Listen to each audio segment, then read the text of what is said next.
Before we dive in, make sure to like, comment, and subscribe, because what you're about to hear isn't just another story. It's a warning, and a reminder of why humanity should never be underestimated. The Galactic Council chamber thrummed with unease. Even the vaulted ceiling, lined with cold luminescent veins of crystal light, could not mask the subtle tremor running through the assembly floor. 100 species sat in crescent tiers, their translucent screens alive with real-time data feeds, their translators flickering in a dozen languages. At the chamber's heart, a containment hologram spun, projecting the image of something large, breathing, and very much alive. It paced within an invisible cell, a creature of sinew and coiled power, its movements fluid like smoke over steel.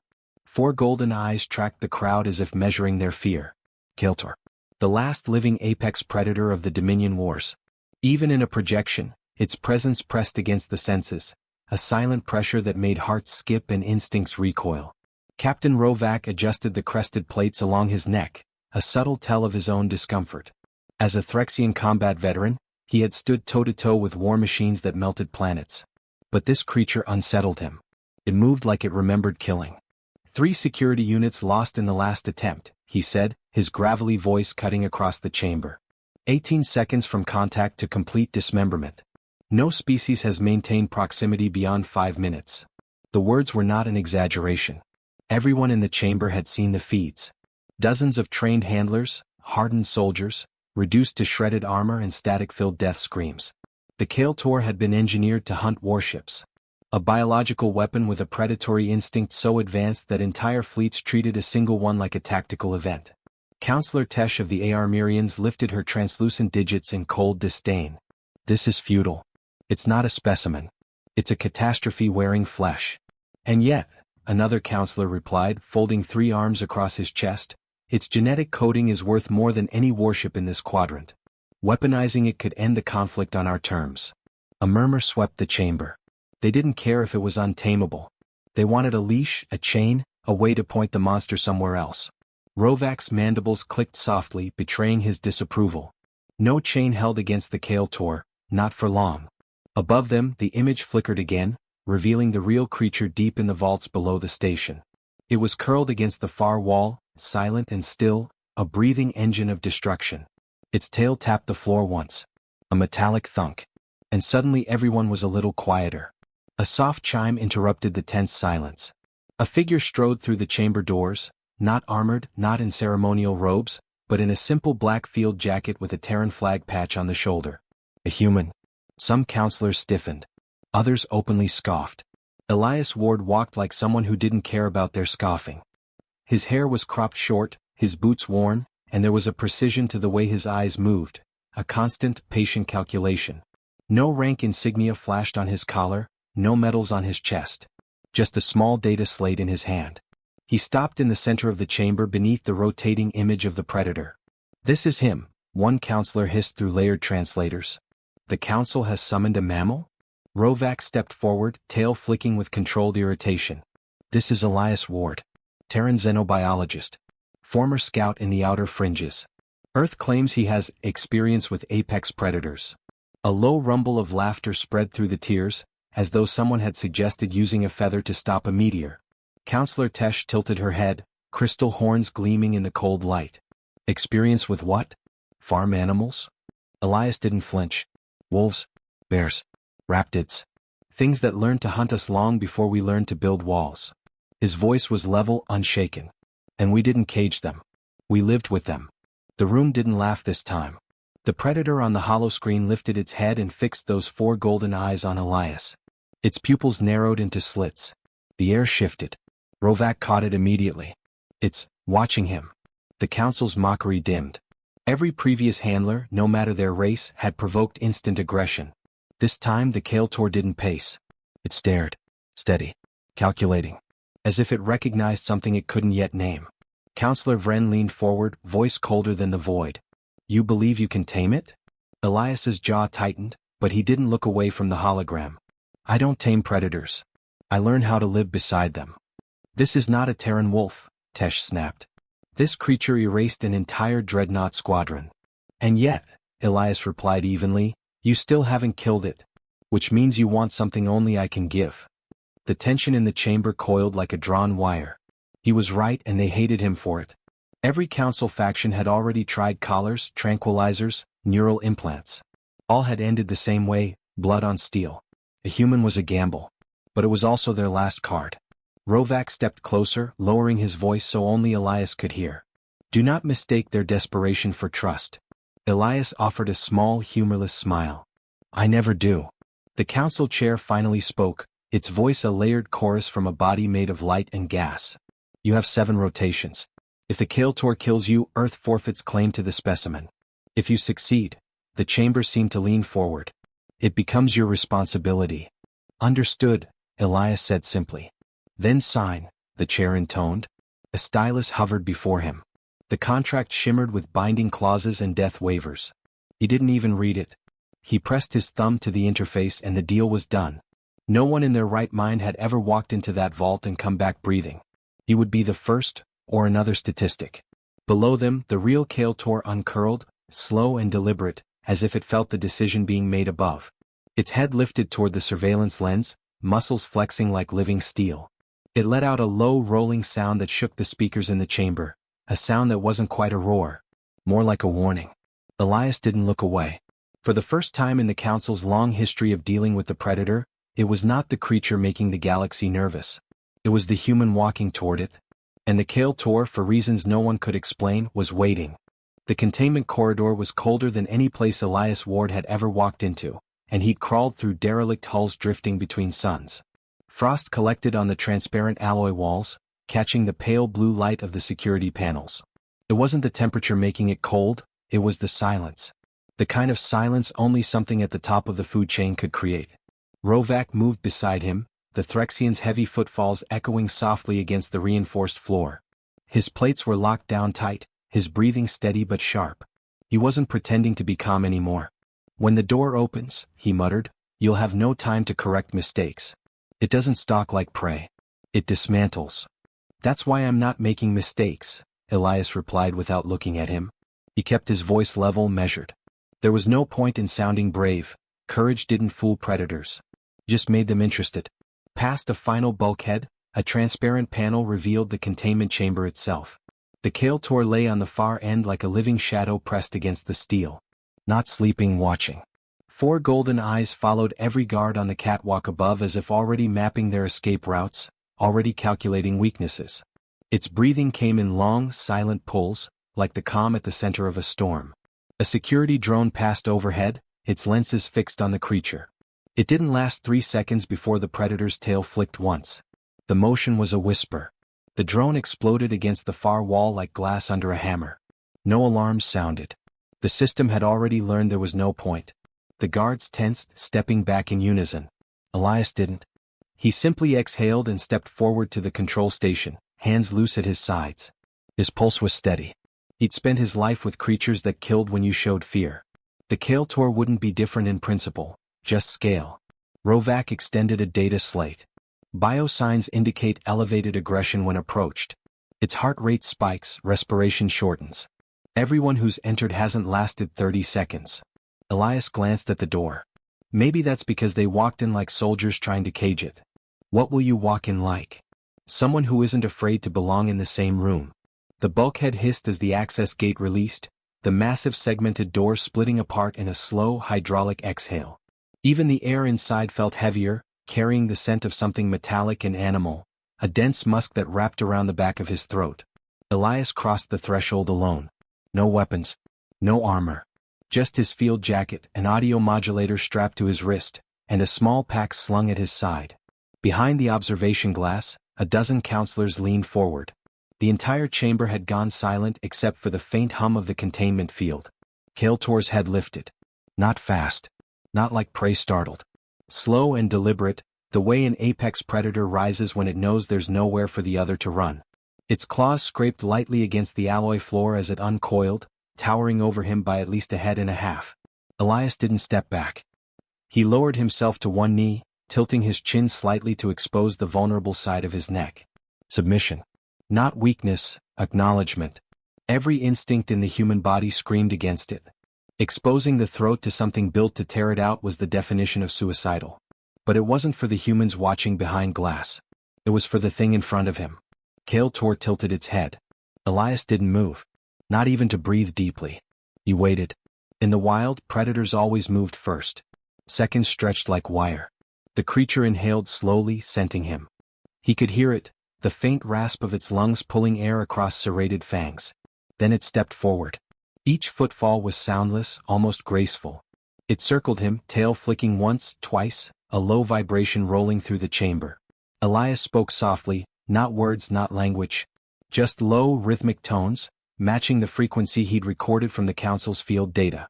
Pack signals. Territory markers. Kale-Tor paused, ears flicking toward the sound. His breathing slowed. Outside, a counselor leaned toward a microphone. What is he doing? Rovak didn't answer. He'd stopped breathing. Elias kept the rhythm steady, never raising his gaze too high. Meeting a predator's eyes too early was a challenge. But ignoring it completely was disrespect. The dance between the two was older than Starflight. Kale-Tor stopped in front of him, its head level with his. 4 golden eyes narrowed to slits. A low rumble built in its chest, so low it vibrated the floor beneath Elias's boots. It wasn't a threat yet, it was a question. He answered by slowly unhooking the pack and setting it on the ground, pushing it forward with the back of his hand. The movement was deliberate, non-threatening. Inside was raw protein mass, nutrient-dense, meant to mimic the creature's native prey. He didn't offer it like a gift. He left it and leaned back on his heels. Kale-Tor waited. So did Elias.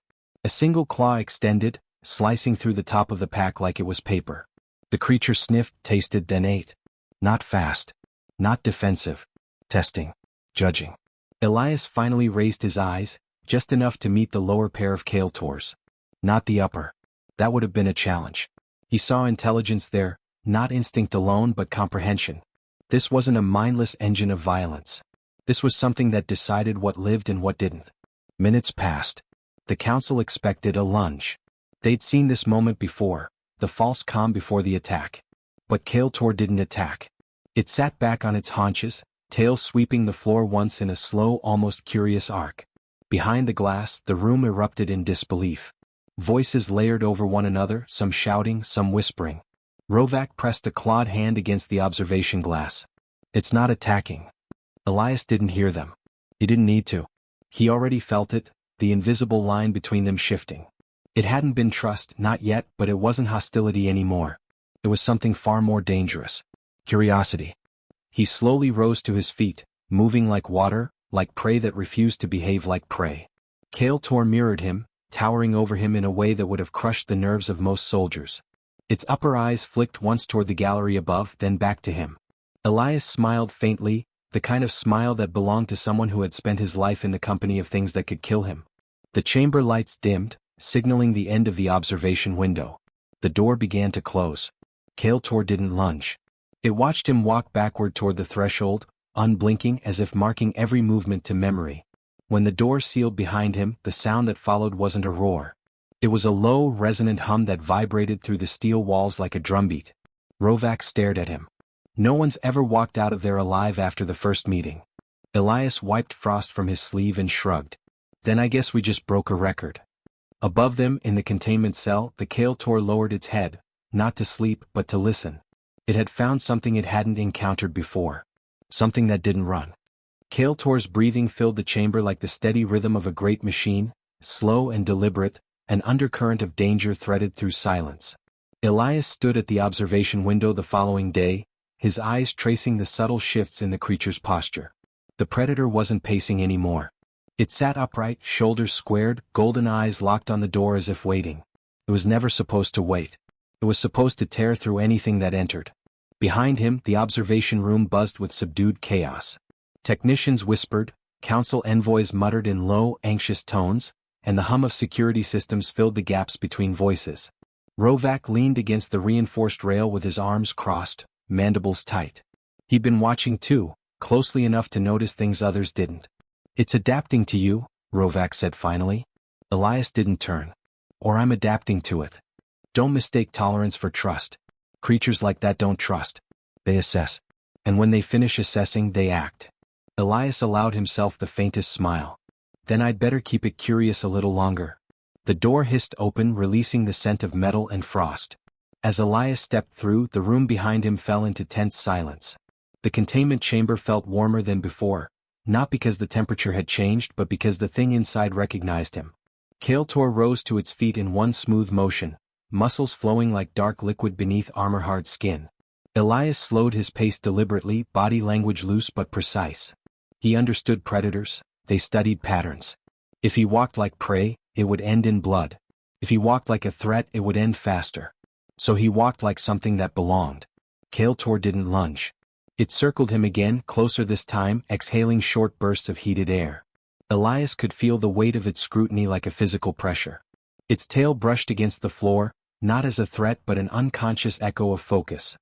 He raised a hand, not toward its head, not too fast, never toward the eyes. Just high enough to offer contact and low enough to retreat if needed. The creature's upper eyes narrowed, the lower pair flicking toward the motion. A low rumble passed through its chest, rolling into the air like thunder. "I'm not here to cage you," Elias murmured, knowing it didn't understand the words but responding to tone. Kaletor leaned forward, its snout inches from his hand. He held still. Warm breath rolled over his skin. Then for the first time, it allowed its muzzle to brush his palm. Not a strike. A test. The control room erupted in layered voices behind the observation wall. Someone was shouting about protocols. Someone else demanded sedation teams. Rovak said nothing. He only stared, his claws digging into the railing. Kaletor huffed once, a sharp exhale, then stepped back with a flick of its tail. It was a beginning. Not trust, but acknowledgement. Elias took a careful seat on the floor, legs crossed. It was a dangerous thing to do, lowering himself like that in front of a creature that could end him in a heartbeat. But it wasn't about safety. It was about language. Predators didn't speak in words. They spoke in posture, movement, restraint. The Kaletor lowered itself too, not fully lying down but enough to shrink the gap. For the first time since its capture, the creature wasn't trying to dominate the space. It was sharing it. Rovak's voice came through the comm channel, rough and low. "You're either brilliant or about to die in the most creative way imaginable." Elias allowed himself a breath of humor.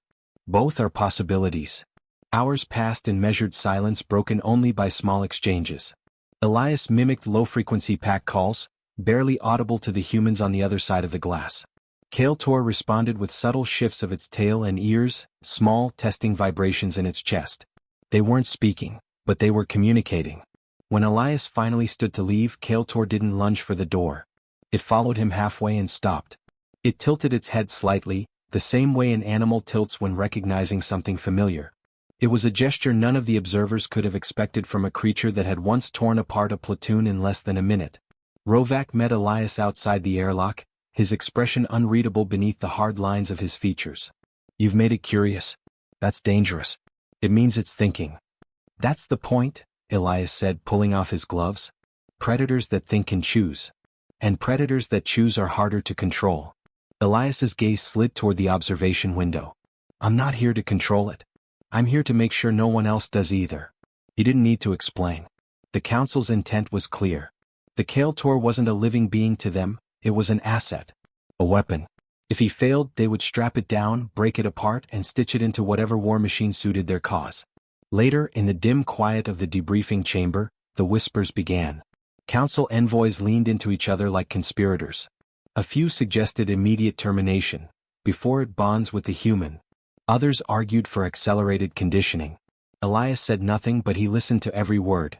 Kaletor had a heartbeat. And so did the council's ambition. That night, Rovak found him alone in the monitoring corridor, watching the creature through the observation feed.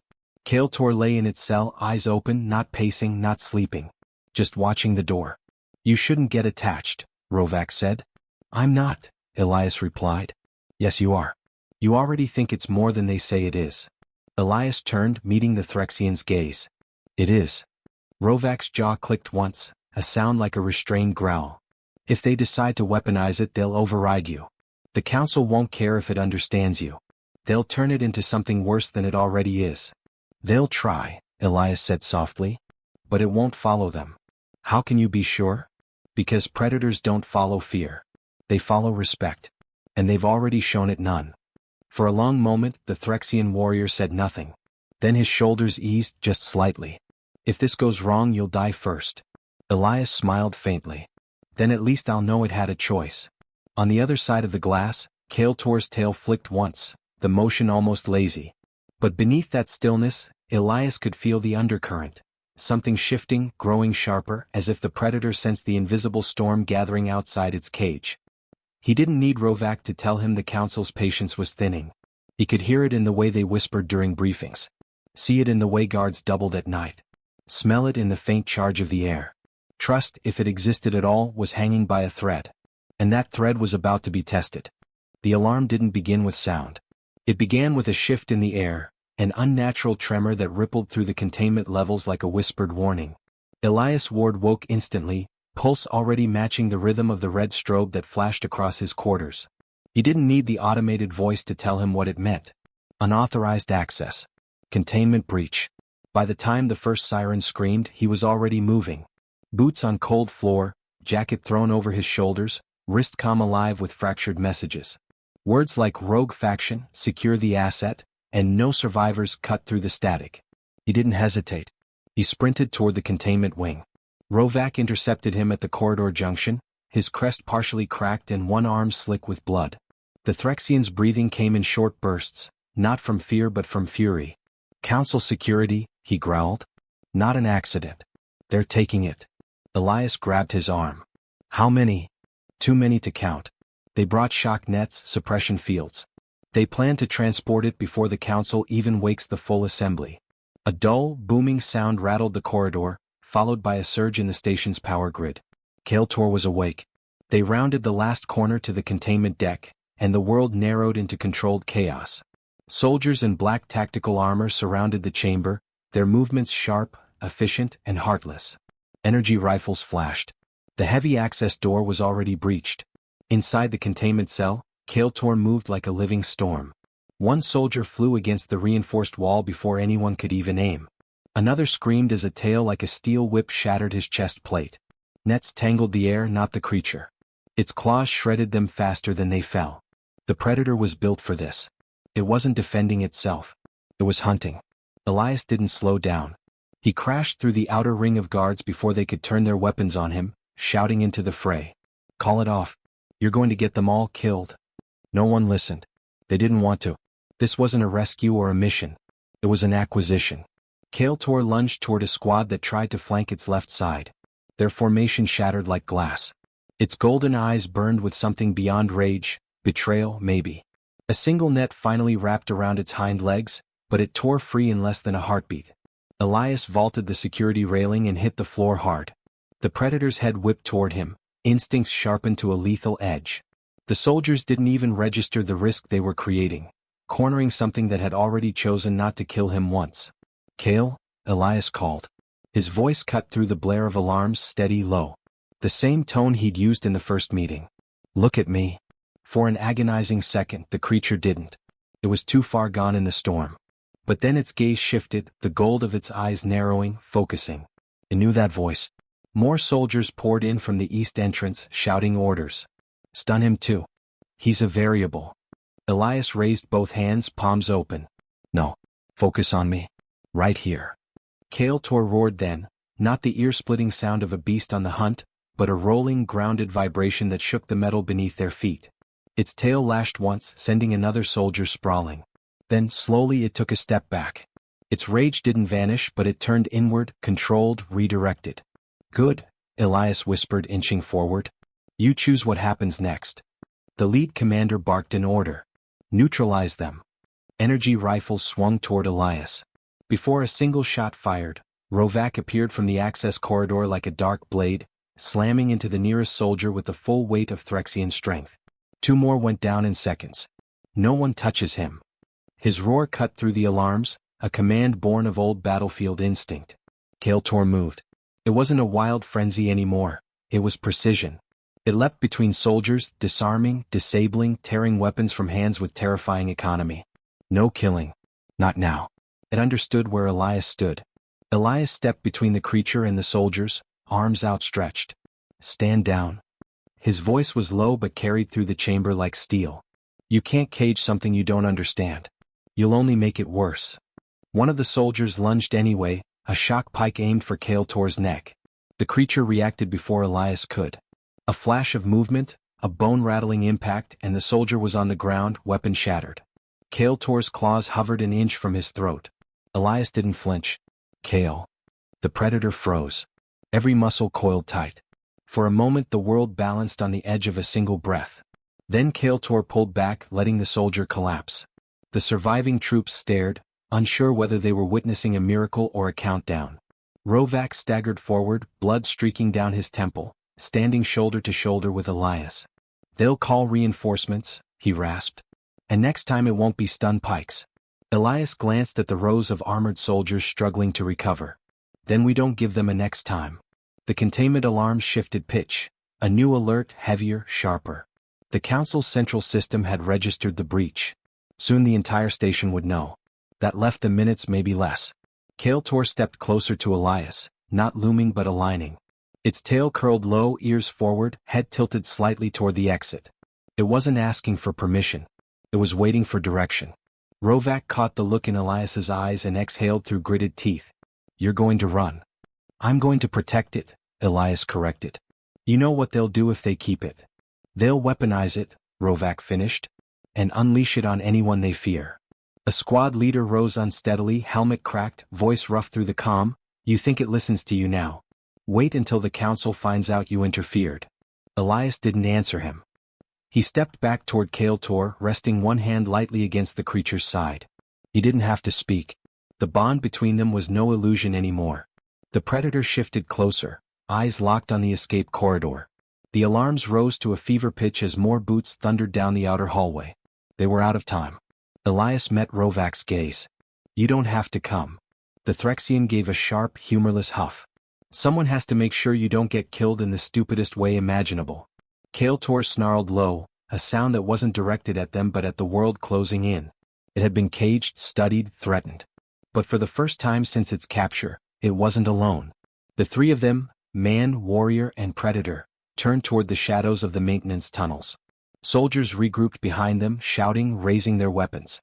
Elias didn't look back. The moment the predator matched his stride, something irreversible shifted in the air. The council wanted a weapon. What they had instead was something far more dangerous. A choice. The maintenance tunnels were never meant for escape, they were meant to be ignored. Narrow, hot, and half-forgotten, they wound beneath the council station like veins of old metal, far from the pristine halls where diplomats paraded. Elias moved through them like a man following instinct instead of logic. The alarms above had turned into a distant pulse, but he knew they wouldn't have long. Behind him, Rovak's boots struck the floor in measured rhythm, each sound edged with the discipline of a seasoned fighter. And beside Elias, Kale Tor moved without a sound.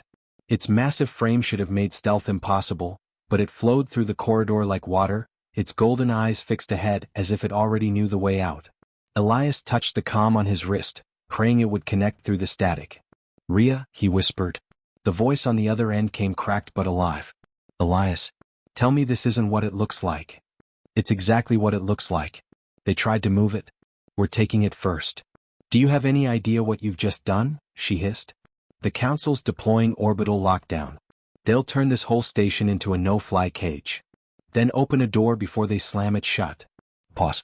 A short, sharp breath. Then, docking bay C9. "It's the only unsealed point. But you'll have to cross the central concourse to get there. You won't make it quietly." Elias glanced at Kale Tor, who flicked its tail once, a predator's version of a grin. "We don't need quiet," Elias said. "We need fast." The tunnel opened into a maintenance lift. Rovak keyed the override and slammed his back against the wall, scanning the dark. "You realize," he said, voice low, "when this is over they'll brand you a traitor." Elias met his gaze without flinching. Better a traitor than a bystander. The lift hummed upward, every second ticking louder than the last. When the doors slid open, a wash of cold blue light hit them. The central concourse stretched out in front of them like a blade, wide, exposed, and already swarming with council troops. Elias exhaled slowly. This was the worst place to fight. Which meant it was exactly where the council expected them to break. The first squad spotted them instantly. Rifles raised. Shields activated. The order came through a chorus of helmet comms. "Contain them. Lethal force authorized." Kale Tor stepped forward before anyone else moved. Its body uncoiled like a spring loosed, each step a silent promise of violence. The soldiers hesitated not because they doubted their weapons, but because some ancient part of their brains remembered what it meant to face something that had once ruled the dark. The first rifle shot cracked the silence. Kale Tor blurred into motion. It didn't charge straight. It weaved. It danced. One soldier screamed as a tail swept his legs from beneath him. Another flew backward as claws met metal.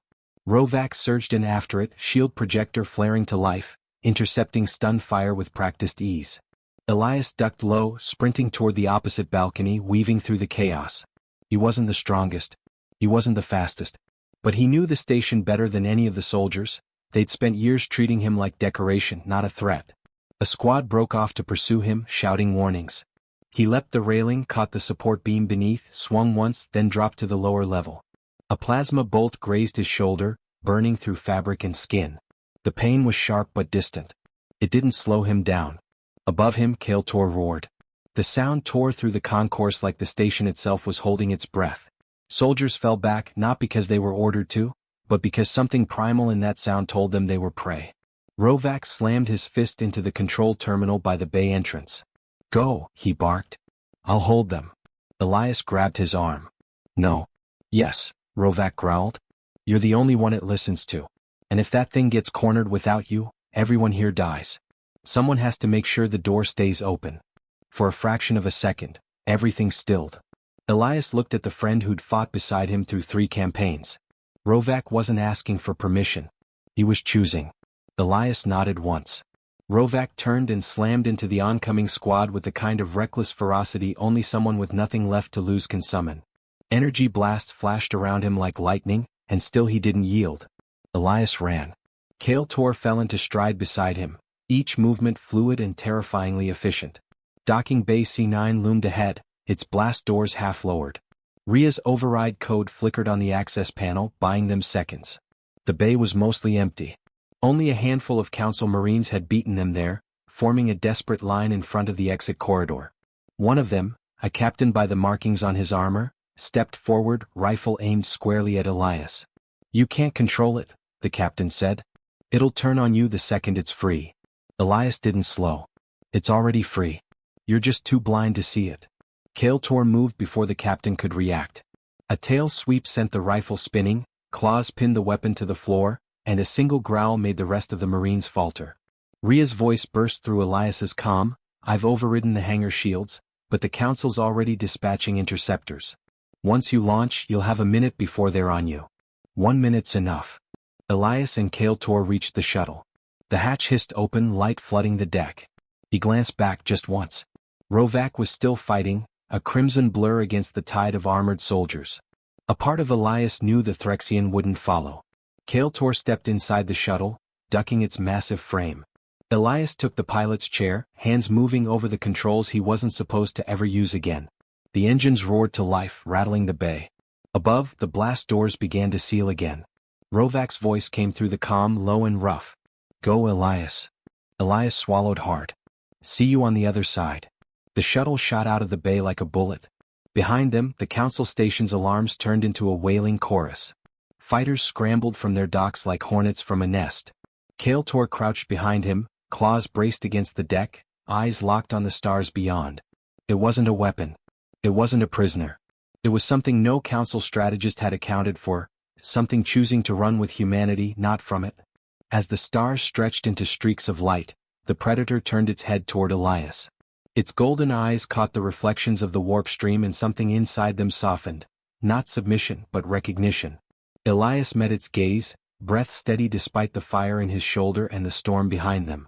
"Welcome to Earth," he whispered. The ship vanished into the dark between stars, and for the first time since the Council captured it, Kale Tor was truly free.